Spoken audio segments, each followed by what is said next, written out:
From business to entertainment, I sit down with folks who have reached their own level of success to discuss their accomplishments, the lessons they've learned, and the challenges they faced along the way. You're listening to The Jordan James Show. Scott August, thank you so much for joining me today. Yeah, no problem. It's my pleasure. I've been excited to come on here. Man, I've been looking forward to this since the second I messaged you on, I think I found you on TikTok, and then I messaged you on Instagram. Like, you're everywhere, dude. Yeah, I think you said you found me in Jennifer Valentine from CP24's live. She doesn't answer comments very much in there, but no. You noticed me in there, so that worked. I did, yeah. I saw you commenting in there, and then I just kind of checked you out, and then I love your content, like the Will and Grace guy. That seems to be like your title on TikTok, right? Yeah. Well, a lot of times I'll, which is so cool. I'll come into like a person's live who I've never met before, and somebody who I've never seen before will just like say like Will and Grace ? I'm like, stop. Like, that's hilarious. So let's go back a little bit. Tell me a little bit about your origin story, if you will. I always like starting with that, and kind of where did you come from? What school did you go to? Just kind of tell me a little bit about yourself as a young Scott August. Okay. Well, how early are we talking here? As early as you want to go. Go right back to the day of conception if you want. Okay, so there was a one-piece bathing suit and a bottle of Monte Bambino that my mom decided to drink. And then moving on. Okay, so let's see here. Well, when I was 5 years old, my whole family, we were in a car accident. We were hit head on at 90 kilometers an hour by a drunk driver. So that like affected us for a really long time. I was fine, but my mom has RSD, which is reflex sympathetic dystrophy, and fibromyalgia, which is a lot of like pain that you can't see on the outside, but they're an excruciating pain. And then honestly, the guy who hit us, he only got I think it was like 6 months in jail or something. It wasn't a lot. And wow. So that was pretty insane. Then like I went through school. I wasn't very, I was the opposite of popular in school. I was very overweight, and my voice was very, very high. So I was called names, and I was called fat and stuff like that. So that I was bullied pretty much until like grade 10. It didn't help that I was straightening my hair in grade 9 and 10 because I had like long hair and it was going down the side. Been there. It didn't help at all. And then eventually I did make some friends there. I made friends with a girl named Allie in high school, and that made things a lot easier. I was kind of that person in high school who didn't really have like a set group of friends. It was more like I had like a friend from this group and a friend from this group and a friend from this group, but they never really hung out together. So when I was at school, I was usually by myself. I did take drama in school. Like, obviously it was something that I was always interested in. Yeah. I didn't know I could sing in high school. So that was not something that I did. I literally was just in my basement one day. I think I just started high school or something like that. And I was in my basement one day, and I was just singing along to this Spice Girls song called Headlines. It was their attempt at coming back, but it didn't work. So I sang that song. I think I've heard that one. Exactly. You never heard that one? Exactly. No. Yeah, exactly. Yeah, they had Ginger come back in it and everything. It was I love the song. I still listen to it, but I gotta admit it's not a bop. It really isn't. I'm writing it down. But I love it. The music video, Jerry Halliwell just looks so perfect. Oh, she's great. And I just did this one part. I was just singing this one part, and my mom opened the door and she's like, "Was that you?" It's like, yeah. She didn't really say anything about the quality of it though. But then I was working at a restaurant. I went to Sinclair Secondary School. I didn't actually go to college, which is very, very common for actors. Anyway, it's a thing for everybody nowadays, right? Like it seems to be kind of dwindling more and more as the years go on.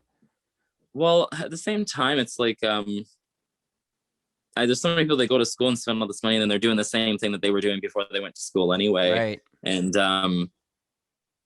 it seems like no matter what you go into now, you get the same amount of chances as anybody else does. And with all the extra stuff, now, there's so many more opportunities for actors than there were like even 10 years ago, just because of all these streaming services, and there's so many more opportunities.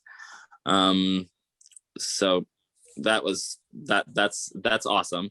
But yeah, I started working at this restaurant right after high school, this little burger place in Whitby, and somebody came up behind me. His name was actually Paul Saunders. He's an actor. Which is funny. I didn't realize it, but I had saw him in something not too recently before I actually met him. It was a TV show called Lost Girl on Showcase, which was about like fairies. Yeah. It's actually, the show was actually about a succubus. You know what a succubus is. And he came up behind me and told me I had like hair in my face back then, and I think I may have even been wearing a purple sweater. And he came up behind me and said, you kind of look like Justin Bieber. Can you sing? And I was just like, yeah, sure. Yeah, sure. Like, I didn't really know. And then he's told me that his friend would be in touch. And then some manager showed up. I'm not going to drop his name because I'm about to say that he had a terrible toupee. So he showed up, and he made me very nervous. I had to sing with an instrumental in the background, which for a new singer is not. I don't know what a key is. I didn't know what that was. I didn't know any of those things back then. So it's just like completely flat. And so he didn't call me. He didn't get in contact with me again.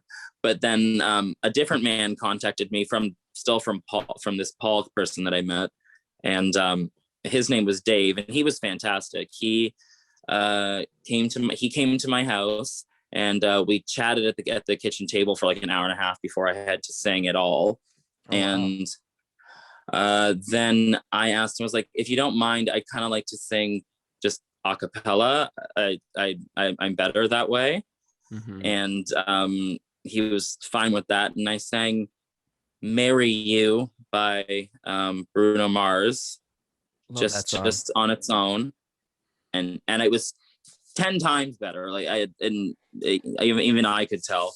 And so apparently after he said that they would be in touch, and they were. And then they left, and they told me like about a year later, after we'd already been working together, that after that they kind of just went and sat in a parking lot for like an hour, and they were just talking about apparently how good that they thought I was, and that my manager said to my future security guard, did you just hear what I just heard? Apparently that was what they thought about my voice. But well, that's a good thing. So, yeah, no, it was fantastic. And it was and they were lovely people. They treated me like family. Like, that was fantastic. And impersonation work is kind of just its own little industry. You wouldn't really know it, but it is. I was on like little tours with like a Lady Gaga and a Beyonce and a Katy Perry, and they were all like imitation versions, and it was like the most fun I think I've ever had, because I got to go all over the place. It was fantastic. Yeah. So were you like in a group, or did you kind of like have your own solo thing going on? Because I know that there's a lot of pictures of you online singing with like a group of people. Yeah, so initially it was me as the Justin Bieber impersonator, and that was when I got to really like go everywhere. I got to go to Japan, Los Angeles, Chicago, etc. And so I got to go to quite a lot of places with that. And eventually, that was when a couple of years in, maybe like 3 years into it, Justin Bieber started to go through his phase. That rebellious phase that he had back in the probably around like 2013 or 2015 or something like that. And that was when the work for that started to dry up. Right. So we reevaluated and went and collected 3 gay boys and a straight boy and me. And we did a One Direction tribute. Oh, okay. Yeah. So we did that, and that we traveled with a Taylor Swift, but we didn't get to go to as many places with that because it just cost more to fly people out there to different, like when I was by myself, which they let my mom come with me when I went to Japan. I typically took her everywhere with me, to be honest, back then. Nice. It was me, the Beyonce, the Lady Gaga impersonator, and then the 3 members of the band, plus my security guard and my mom, and all the tickets for $5,000 each. Oh, wow. So like somebody made a lot of money off that show. Yeah, yeah, clearly. Like, there's no way they didn't if they're spending that to get us there. But then when we started doing the group stuff, I remember we went to this one place called Webequay. Okay. Do you know where that is? No, I don't. No, most people wouldn't. It's a little island off the coast of Thunder Bay. We had to take a little passenger plane to get there, like a tiny plane, and we were over water the entire time. I was so displeased. I would be too. I've never been on a plane before, so I mean that scares me just in general. Oh well, the first time I was on a plane, I was fine, but I did not want the window seat. I was like, please God, no. And then every time after that, I wanted the window seat. Yeah. Wow. So it sounds like you already at that point you had a pretty massive career. Like you had many great experiences already up until that point. Yeah, no, I was extremely lucky, and it was really odd because I went from just being from just being this loser in high school, and then immediately I graduated, came out of the closet, lost 30 pounds. I had already lost like 180 pounds before that. I used to be like 300 pounds actually.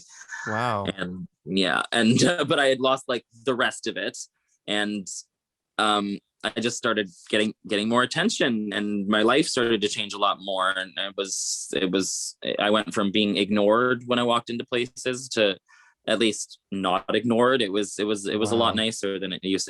And being as big as I was, you really notice the difference in how people react to you, which is awful if you think about it. Absolutely.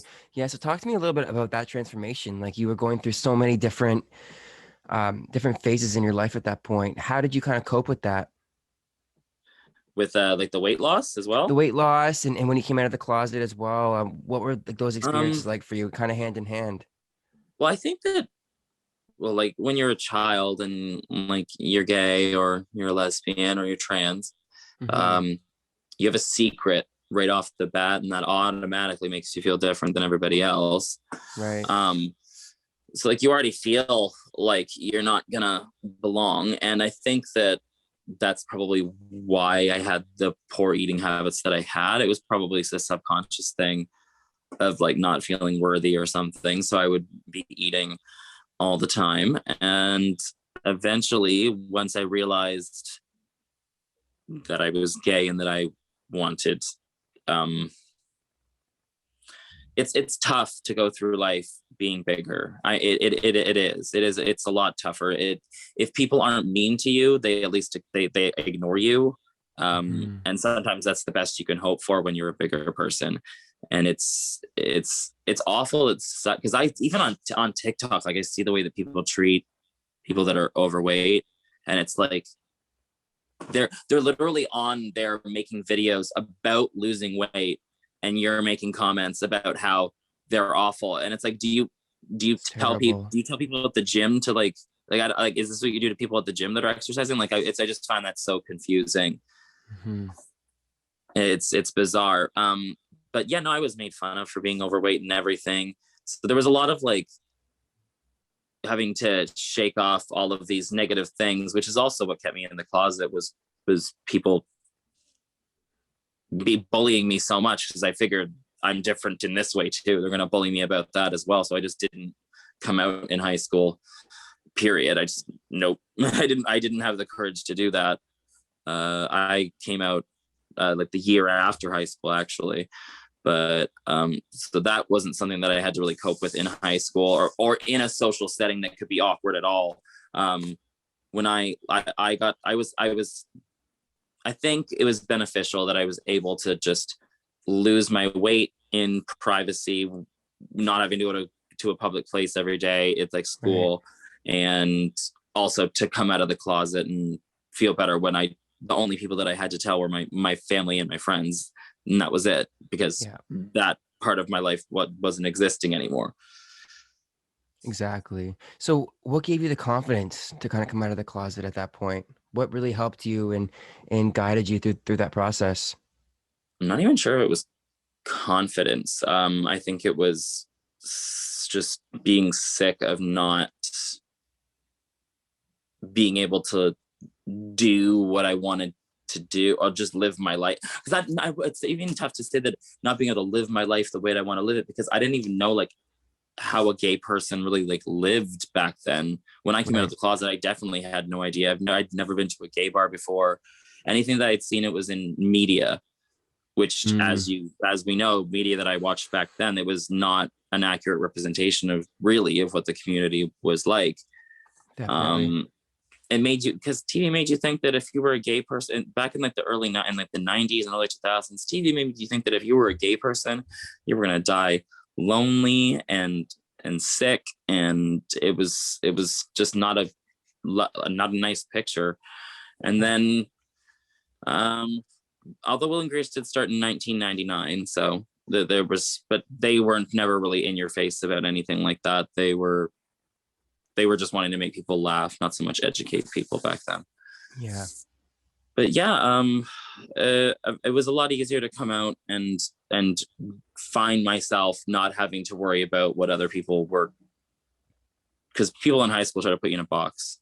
Hmm. So it was a lot easier just trying to just being able to develop who I wanted to be as a person. And through that, I got confidence. I didn't have confidence until after that. Take us through your career a little bit more. What are some highlights of your career? How did you get started? I know that we touched a little bit on that so far, but after the touring and after the concerts, what else what was next for you rather? Well, to be honest, after I went, I did though, I did the concerts and everything for a long time, and then I had met a boy who was not very good for me, and I began to, because I didn't want to be with that person, but I didn't have the heart to like do anything about it. I just started to make poor decisions as a like Mm, personally. right.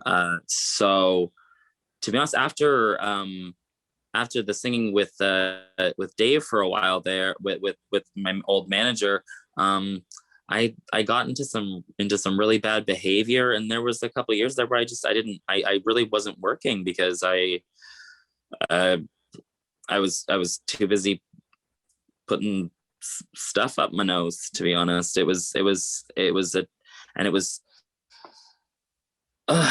the worst time in my life. There was problems with everything. There was problems with law enforcement, everything. Wow. And eventually, uh, it, we I just we I had to just decide to stop. And it was nothing traumatic happened. There wasn't like this big event that made. Eventually, it was just like, I don't feel good anymore. Hmm. This needs to change. So to be honest, I have been sober 3 years now. Um, Good for you. I oh, thank you. But yeah, so I was a singer for so many years. That was just what I did, even though I always wanted to be an actor. And then we fast forward a little bit to just right before this pandemic, and that was when I had finally just decided, after I had been sober for long enough and I felt confident enough, and I decided like to get some headshots done and then to start trying out for roles and stuff like that. So we went and we filmed that little documentary that was on my Instagram, the one picture there. Yeah. We actually filmed that in a studio. It was on the outskirts of Toronto, but it's the same studio where Jason Momoa films his Apple TV series C. Oh, I love that show. Yeah, and we were just exploring that place. So that was amazing, and that was Neat. amazing in there. Yeah, that was really cool. The entire process of making that making that documentary was really, really cool. We had to come dressed all in white. And then they had IV. They put like they weren't real IVs. They spent lots of time taking the needles out or whatever it was that they did. But they got the IVs and they put we just taped them, and then we all like, I think there was like maybe like 14 of us, and we just like intertwined and laid down on the floor, and we did a bunch of different poses, and we all had to do like these different. It was very like a high concept, like there wasn't a lot of like speaking.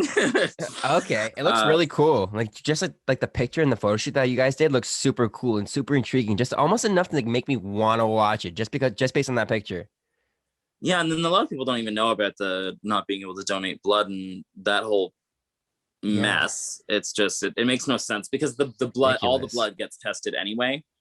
Right.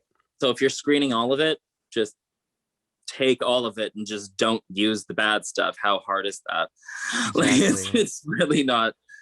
But yeah, no, most of my career has been what was with that singing. After the One Direction thing, because One Direction as well, we started to realize that we just need to expand this. So we kept the group together, but we just decided to just start doing like all music, just like stuff that was popular. We just started doing that. So it kind of changed into more of like a Glee type of situation. Okay. Love Glee. The people that I was working with were really young, and I was like 24 or 25, I think. And the kids that I was singing with, it was like 18, 17, and 20. Okay. And some people are obviously an exception to this, like i.e. Billie Eilish and Justin Bieber when they got started. But people that are that young often don't know what to do with their bodies when they are on stage. A lot of the times they don't really know what to do with their arms. Like as performers, once you start getting like used to doing it, you just kind of, it comes second nature to you. You kind of just know what to do with your body. Whereas a lot of the times when the teens were up on stage, they would just do the choreography, and then when they weren't doing the choreography, they were just kind of like doing this, swaying, and it had started to look like it was just two different sets of energy up there, and it had started to look like. And I got these comments way too often where it's like, it just kind of looks like you and three guys up there. Like it's because I'm going hard. I'm moving all over the stage. I'm like really working the space, and they're kind of just like, and they're not backup singers. Like they were supposed to be like fully part of the performance. Yeah. So after a little bit, that started to just kind of feel stale, and I could tell that the work was going to start to fizzle out. But and the funny thing is that I don't think that they really, after I left, I don't think that they really kept doing it. I think they had a few shows after that just locally, and then and that was kind of it, which wasn't my intention when I left. I obviously I had hoped that they would just like keep doing it, but I wanted to try and be an actor. But then I ran into those personal choice problems that caused me to kind of fall off of that for a while. Well, it's amazing that you're able to make that transformation and able to kind of even notice that about yourself and move forward and move on past that. That's pretty amazing and pretty inspirational as well.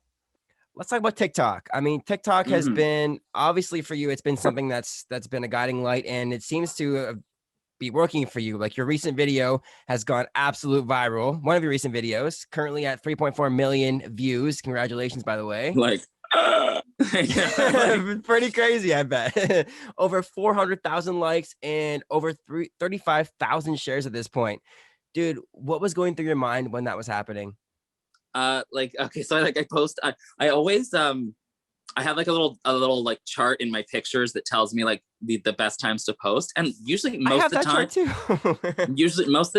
doesn't work. It's worthless. Most of the time, like you post it at the time, even if it's like, it doesn't, it's like, it doesn't matter. Yeah. It doesn't matter what time you post. If the people that come across, if the first people that come across your post do not interact with it, it's flopping. Mm-hmm. So I posted this video. I think it was like at 8 a.m. I posted this video at like Oh, 8 wow. a.m. and then I went back to bed because I didn't work until like 3. And then when I woke up, it had 150,000 views and like 13,000 likes. And I was like, what is happening? And then just like, I just went to work for the day. And then just as I was at work, it got to 1 million views just while I was at work. By the end of that Wow. 8-hour shift, it was at 1 million. I was just like, this is fantastic. I don't, and like, the funniest part is that like, I didn't really even do that much. I was just laughing and reacting to somebody else's thing. And somebody Yeah. commented like, I love how this guy did absolutely nothing and got 430,000 likes. And I just commented back, it was like, yeah, I like it too. Of course. Yeah, Like, it's crazy how the algorithm works, eh? well, and it is crazy how the algorithm is, because I make Will and Grace video, which I make Will and Grace. And the reason why I came onto TikTok was because I tried to do that acting thing and then COVID hit. So I was like, okay, I need to do something. I feel like I'm doing absolutely nothing. And I was on TikTok, but I wasn't making videos. I was just watching some hilarious, some of the videos that I saw were so funny when I first got on the app. Like there's this one where a girl's doing her makeup and she's like, if the men find out we can shapeshift, they're going to tell the church. And then, and she's like, you don't want to look like a woman. You don't want to look like a woman. Men don't like women. Look like a pterodactyl. Men love pterodactyls. And it was like, it was the best video I'd ever seen. Oh, it's great. They make some great videos on TikTok. And then yeah, really, that's some of them. And Gay Premium, that video, that is one of them. That was why it did so well, because the original video has I died. 16.7 million views on his Wow. which is GOP_Brad. Yeah. That was, I did finally find out what the profile was. But yeah, so that was why I got into TikTok, was for that reason. And then I was on there for a couple months. I decided to it was just the end of June. And I made my first video, which was me as Karen Walker. I hadn't been doing all the characters. I had no structure in my head or any plan at all. I just searched Will and Grace on TikTok to see if there was anything there. And there was a lot of stuff there. So it's like, okay, so this isn't stupid. So I should do this. And I made the video, and it was just Karen Walker in the doctor's office, and they want to give her a medical exam. And and then Karen's like, well, doctor, while I have you here, true or false? Milk, lemonade I around just the saw that corner. one. Fudge is made. That would be true. And then she's like, your professionalism has won me over. I will consent to a physical examination.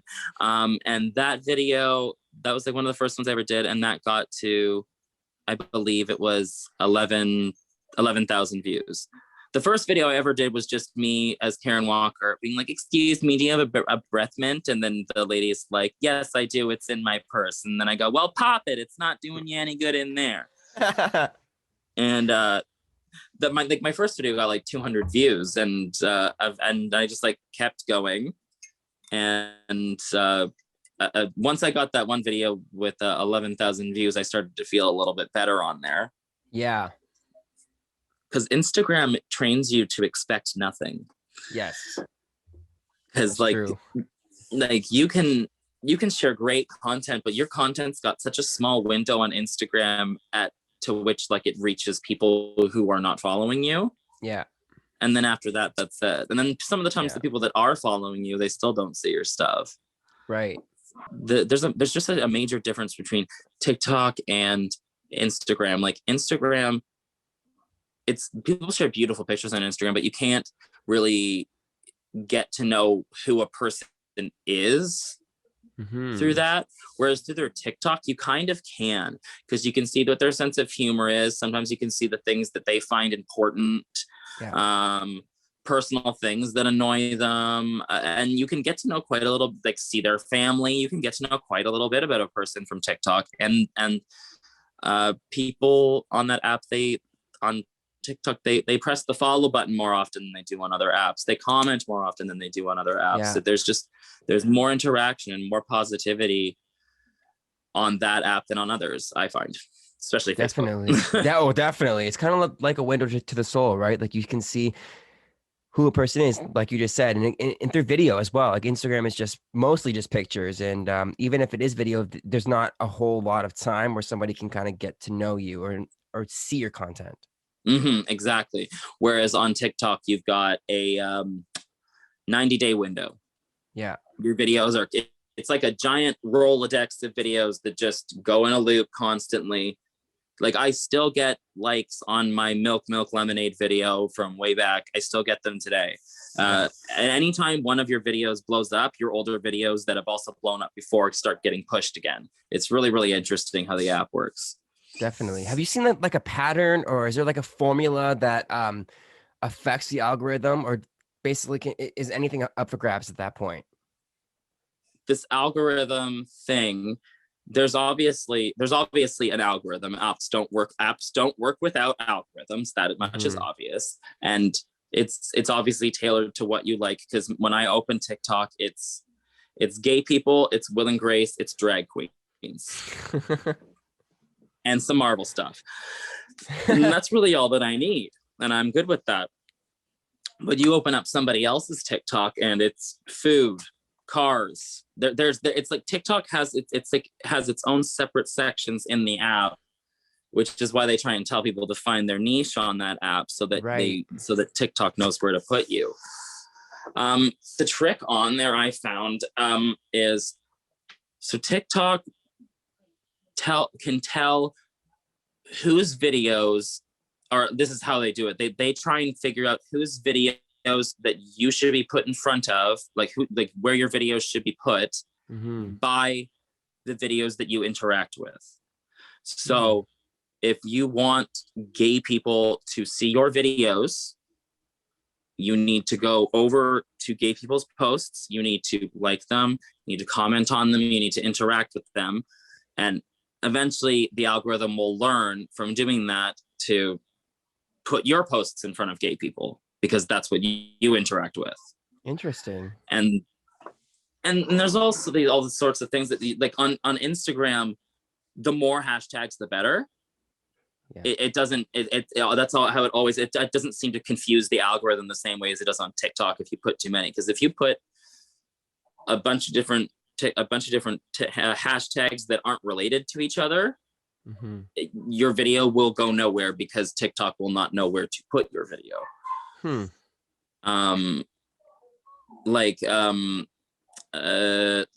used to just hashtag my videos, and they used to be gay, like that's what it would be, just different variations on it. And that worked for quite a little while. But eventually it's like kind of like the app learns, and it starts to be like, no, okay, you have to try something different now. And I'm not sure if that's the algorithm changing for everybody or just for me. I'm not sure. But yeah, it's definitely something that you have to, there's a learning curve for sure.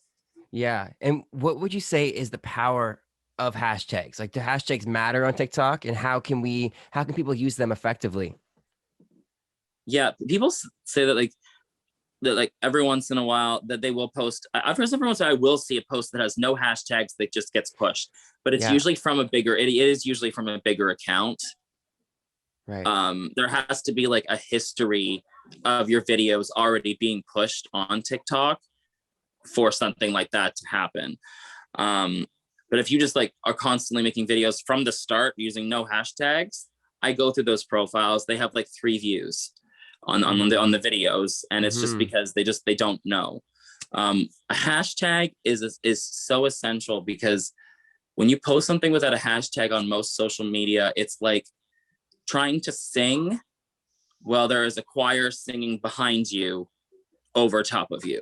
Like no one is going to hear you. No one is going to see you. Like, by using these hashtags, it's like getting a megaphone so that people can hear you over the choir that's singing behind you. Huh. What a really good metaphor. There's your metaphor. Now you thought of one. I like that. Well, you how do you know that something is going to go viral, or do you know it? Is there like a formula? I think we've kind of talked about this a little bit before. So no, not at all. To be honest, with something like that, it's actually the complete opposite. As soon as I think, oh, this is smart, this is a good one, this one's gonna do really well, no, it does not do well. And as soon as I think this one's so dumb, like no one's gonna like this one is so stupid, no one's gonna like it, and then those are the ones that do well. Right. Which just goes to show you, maybe don't listen to what your head is telling you all the time. And if you think something's stupid and you are afraid to post it, maybe just post it anyway, because your stupid might be someone else's funny and you don't know. And that's pretty much it. But like, I find that general advice for people on TikTok, I find that people have an attention span of about 25 seconds on TikTok. Okay. My minute long videos, I don't do those for everybody. I do those specifically just for the Will and Grace fans who are going to stick around to the end.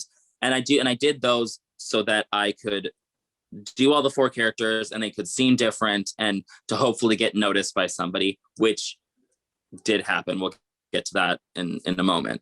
But and that was actually before the video that I had blew up. But yeah, no, oddly, it's the videos that are but 25 seconds and under that do seem to do the best, unless you're Call Me Chris or Selena Spooky Boo, in which case you can just do whatever you want, and but they don't just do whatever they want. They make fantastic content, both of them. Selena Spooky Boo, her sleepwalking videos. They're like amazing. They give me, I don't care if it's fake. I don't know if it is, but I don't care if it is. I don't care. It's amazing. Like the one where she's going for a sleepwalking, and she goes outside, goes across the street, and runs and goes just into this little forest clearing. I haven't seen that one. And her husband's behind her, taps on her shoulder, and she turns around and goes, "Welcome to Chili's." And it was just like I don't care if that's fake. That's gold. Like, it's amazing. Yeah. But yeah, no, I've TikTok is like, I wouldn't say it saved my life because I was fine before I came on it, but it's just it's made me feel like I found my people in a lot of places, and it's really weird because we star signs, whether you believe in them or not, it's just a weird coincidence. Though when I was doing my live like a couple weeks ago, there was 23 people in there, and 16 of them were were Pisces, the same as me. And I think that that's so strange that it collected all the same personality types. They find each other. We were like, welcome to the koi pond. From doing the Will and Grace videos on there, I've actually gotten attention from several people on the show.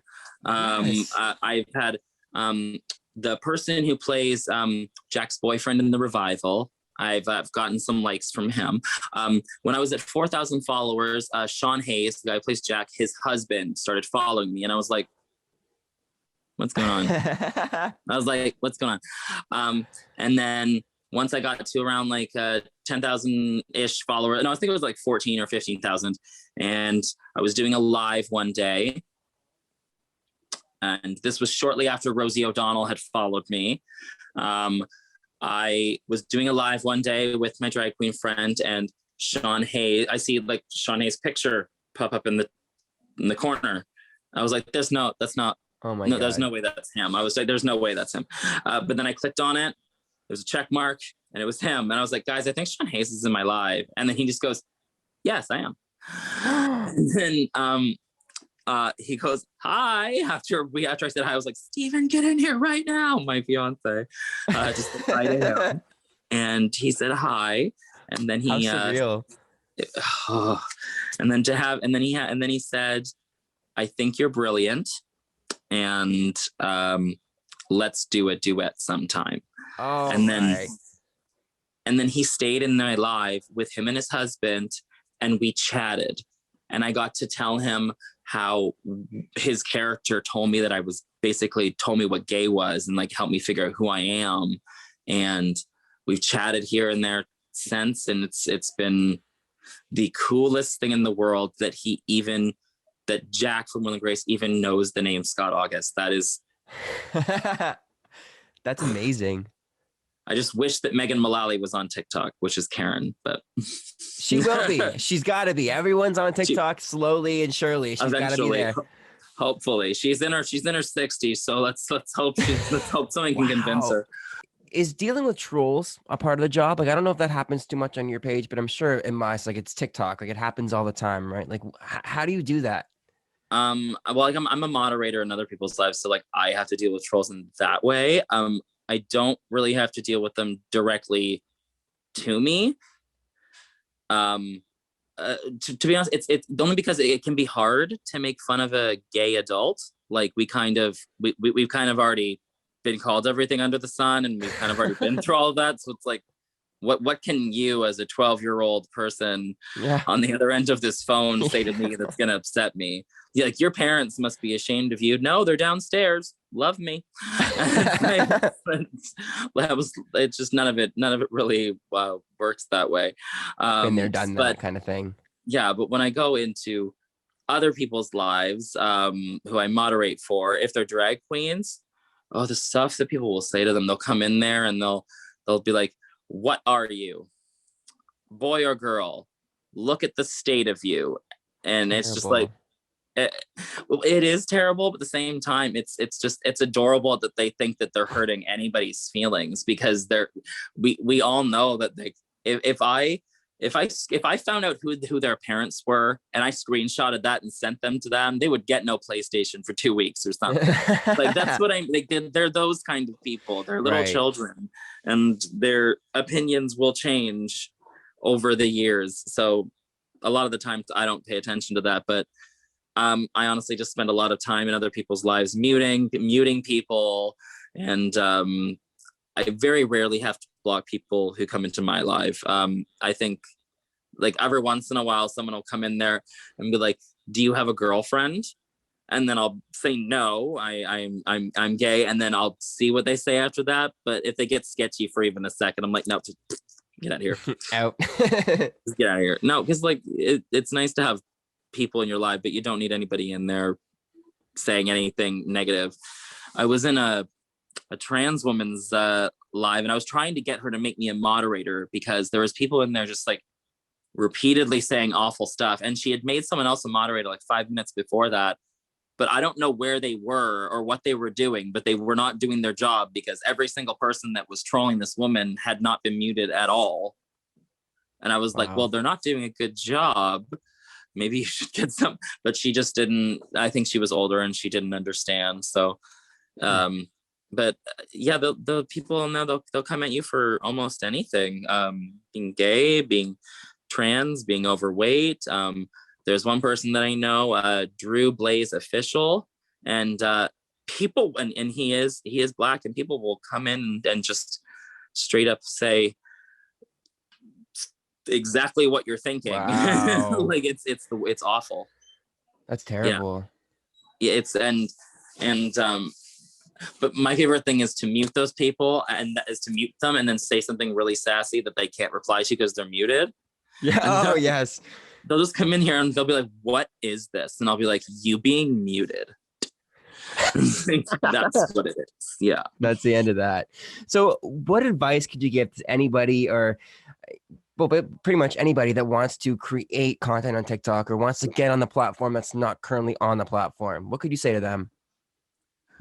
Find something that you love, whether that be an activity that you do regularly, something that you're focusing on lately, like you have a goal of some sort, or whether it be a form of media that you're really, really into, whether that be Marvel or Star Wars or sitcoms or dramatic movies or just acting.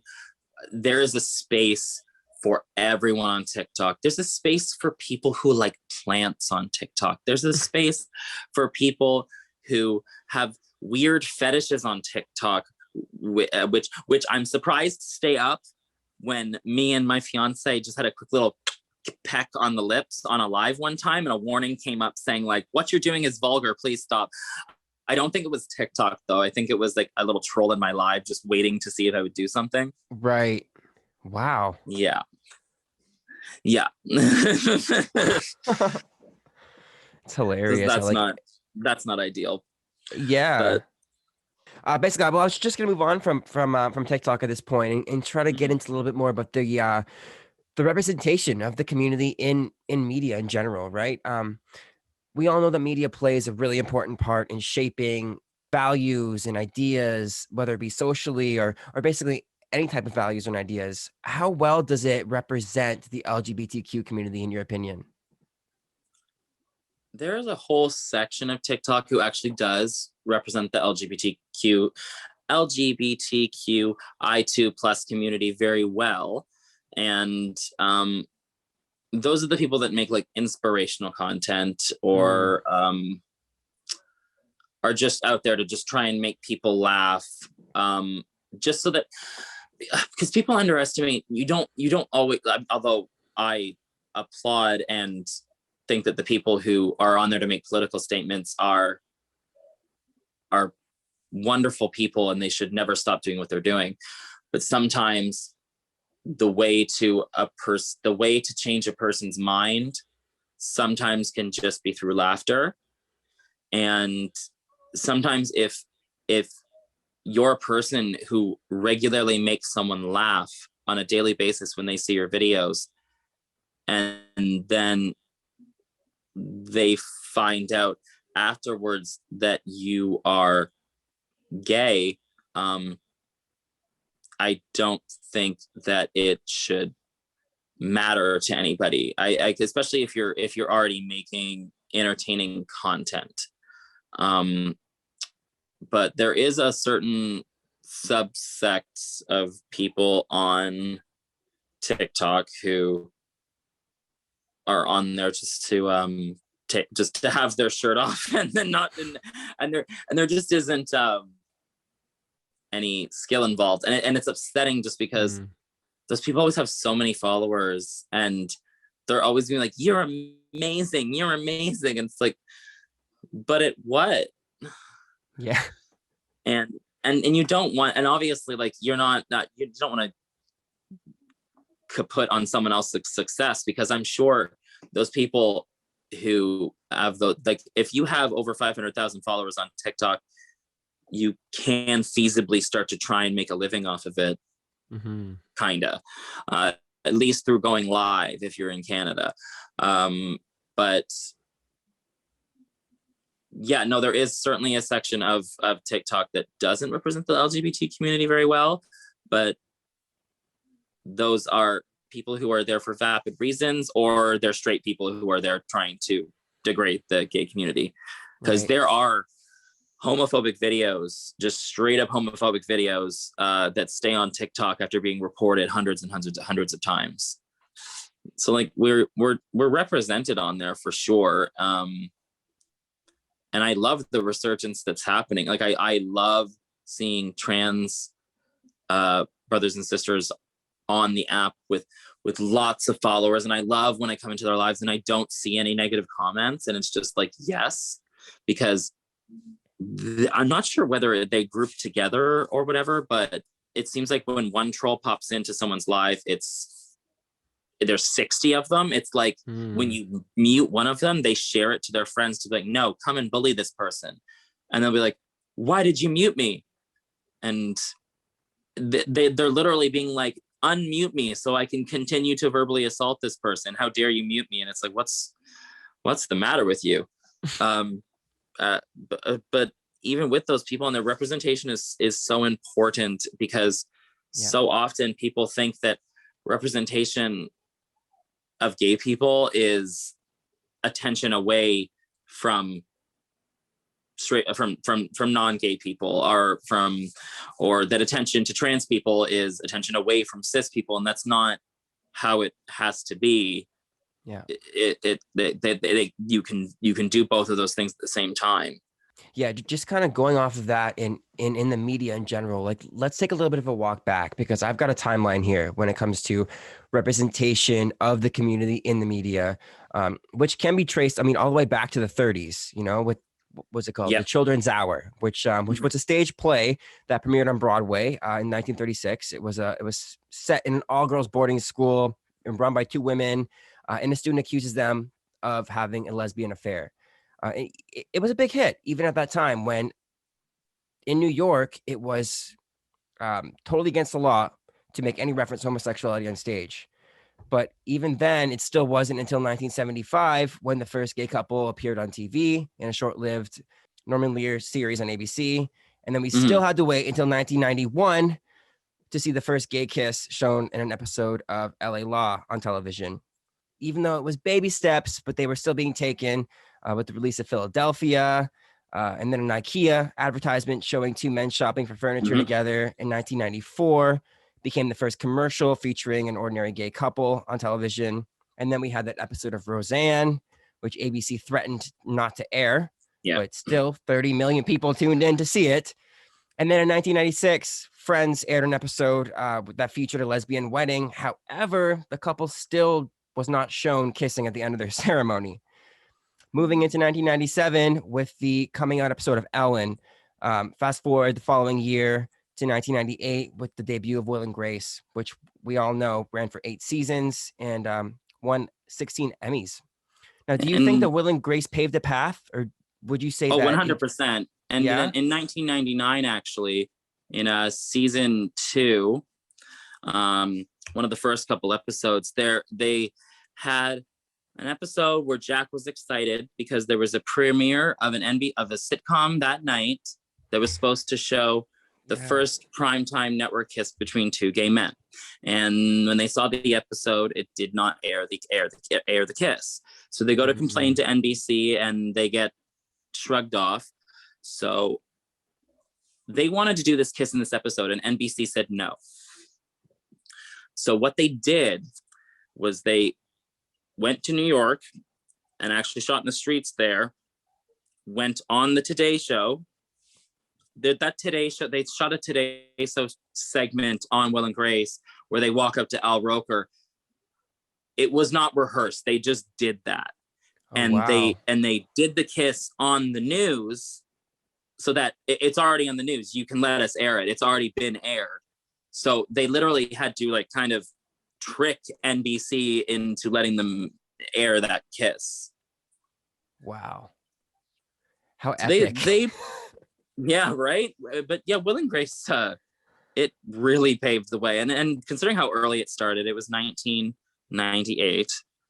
It started, and it wasn't really about trying to change people's minds or trying to have a political agenda in any way, shape, or form. And they did that very well by having Will's relationship life be a complete mess for the first like 6 seasons. And then he didn't get a real boyfriend until then. But it 100% paved the way for so many things. And it did it by just making people laugh and by being in their living rooms every night. People are scared of things that they don't understand. And it's usually because they've never met a gay person or they've had a very bad experience with a gay person. And by having these it's just awful to use this term, by having these harmless, I'm using quotes, having these harmless characters in your living room, just being normal people and being funny and having the same problems as everybody else does, I think opened a lot of minds. And I know that it helped a lot of, including myself, obviously, it helped a lot of people feel like you can come out and things can be okay after. Right. But the show also recognizes in some spots where people come out and it's never okay for them, and it's never okay for their families, and they do that side of it too. Because in season 3, Will loses a boyfriend because he wouldn't come out of the closet, because the boyfriend would not come out of the closet because he was a sportscaster, and so that relationship did not work. But yeah, they've been paving the way for so long just by making people laugh, which is the smartest way to do it. But in the revival, there was a shift for sure, because the reason why they came back was political. So there was politics in the episodes. There was a lot of politics in the episodes for sure. Yeah, and I mean, even up until that point, back in 1998, it seemed like shows were walking on eggshells, you know. And then after that point, when that show came out, there was just so much about the community that was more expressive. Like, I mean, Buffy, for example, they had the first full developed and grown lesbian relationship on television. And then Rosie O'Donnell came out like a couple of years later. Like, it just kind of continued and snowballed from that point. Yeah, and not only that, like, but yeah, exactly, that's exactly right, is that people, I think we've just made sure that we were in people's lives every day without them really noticing. And all of a sudden people just realize, like, oh, like, I'm a fan of this person, I'm a fan of that person, I'm a fan of that person, Right. they're all gay people must be just like us. And by having and that's why Grace was an integral part of the show, and so was Karen, because it showed these beautiful friendships, sometimes dysfunctional, these beautiful friendships between these two sets of people, and about how there was a whole love story there that had absolutely nothing to do with marriage and sex. And I think that was what a lot of people also responded to. Right. Yeah, that's what I think. Yeah. So tell me a little bit about the shift or the change that you've noticed during your lifetime. I feel like it's kind of fluctuated. I feel in the early 2000s, I felt so not safe to come out of the closet, like not safe to come out of the closet, like definitely not. No, I didn't understand enough about it. I didn't know how people would feel about it, so I just didn't come out.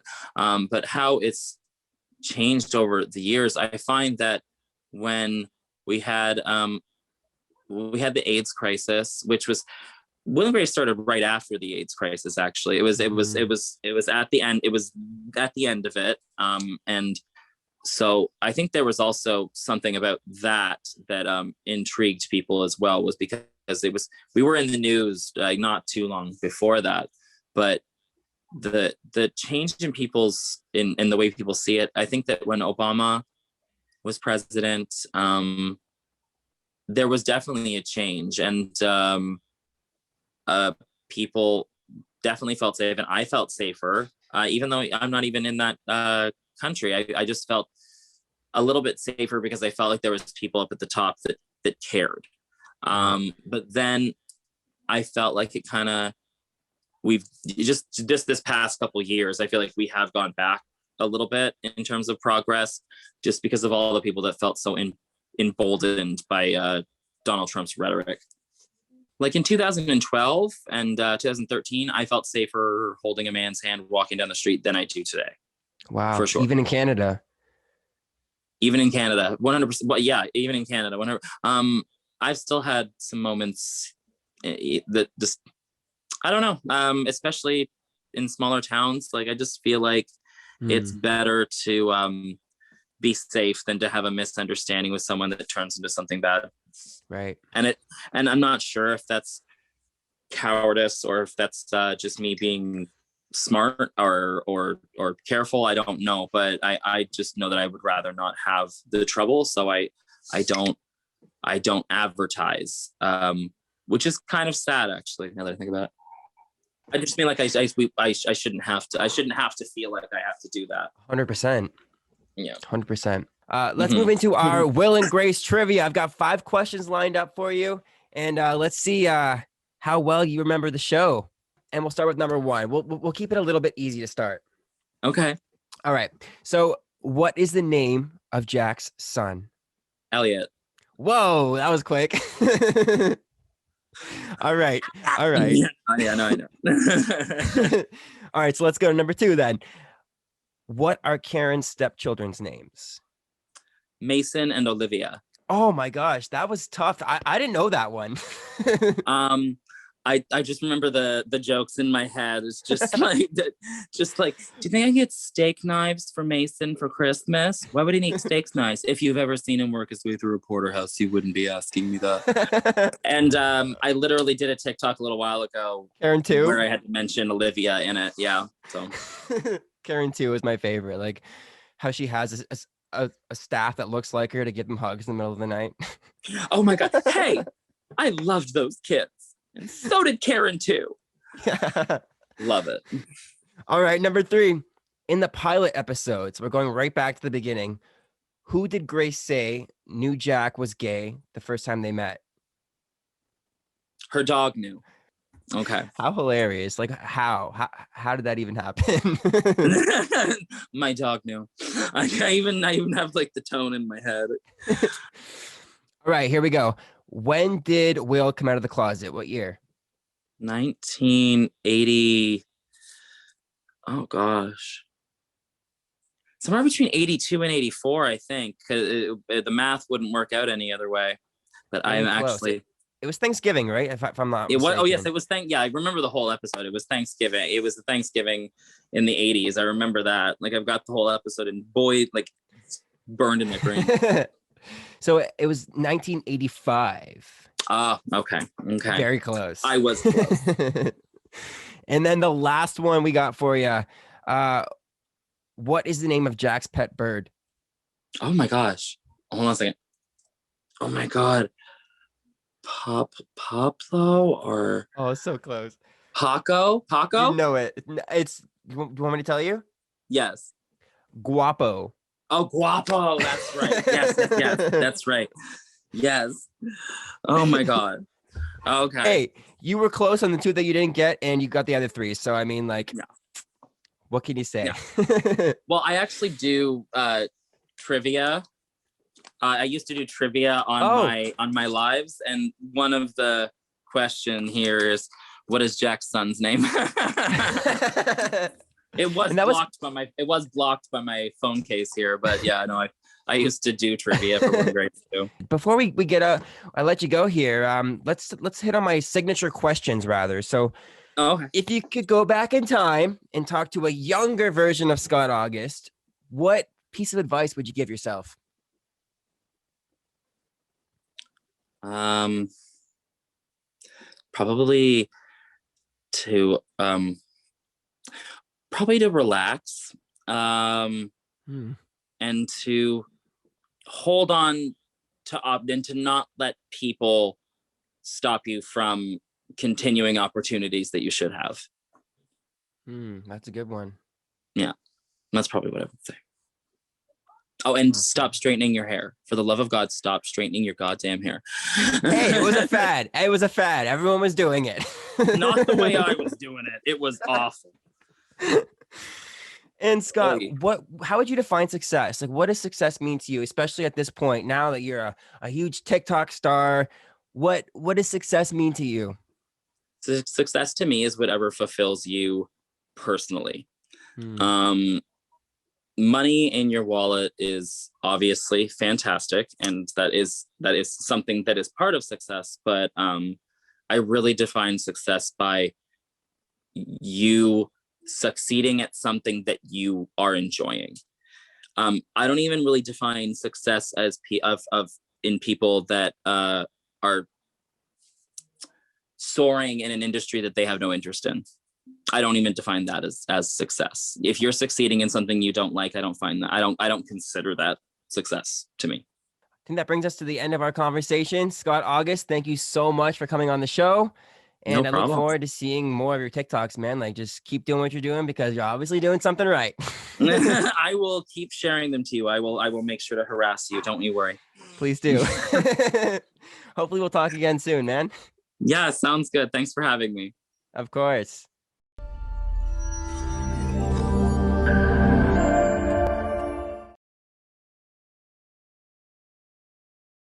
During COVID-19, during the pandemic, there was a lot of chaos going on. And we thought, what could we do throughout this period of time where instead of focusing on these problems, we could think of an opportunity.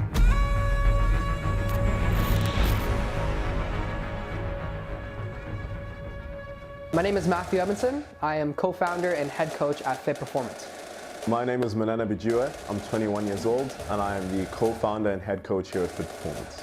We initially met on our first day at fitness and health promotion at Durham College. Throughout that, we started to study together a little bit more, and we really noticed that we had a really good work connection. We could work well together. So we started brainstorming. You know, Matthew and myself would hop on calls every day, trying to think, create an idea. What can we do to really make an impact that can also change people's lives? And that's when we decided to come up with F.I.T Performance, which is now our company that we are very proud and very happy to bring to you guys.